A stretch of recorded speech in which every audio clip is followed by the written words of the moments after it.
அஷ்டபுஜா தேவியை பார்த்த கம்சன் அதிர்ந்து போறாரு. அவங்க கம்சனை பார்த்து, உன்னை கொல்லறதுக்காக ஏற்கனவே ஒருத்தன் இந்த பூமியில பிறந்துட்டான், இனியாவது அப்பாவி மக்களை துன்புறுத்தாதுன்னு சொல்லிட்டு மறைஞ்சு போயிடுறாங்க.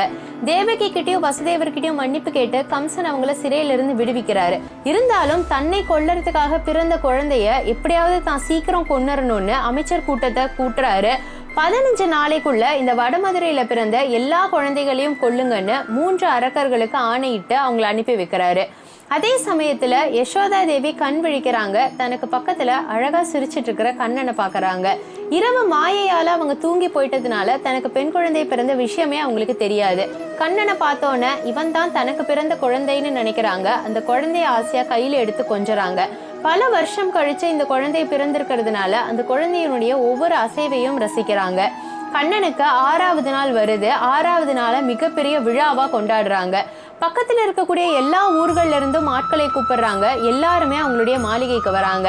அந்த நேரத்துல கம்சனால அனுப்பப்பட்ட பூதனைங்கிற அரக்கியும் ஒரு அழகான பெண் உருவத்துல கிருஷ்ணரை கொல்லறதுக்காக அந்த மாளிகைக்குள்ள நுழையறா.